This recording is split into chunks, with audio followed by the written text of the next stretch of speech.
10, go.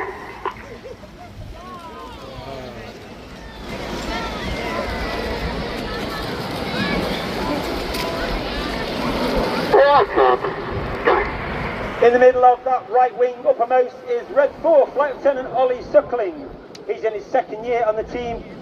He remained as Red 4 from last year, but this year he took on a role known as Uncle Enid, which means he's a mentor. He works alongside Red 1 during winter training to ensure that the new pilots that we start training each year attain and maintain the standards required of the Redarrows.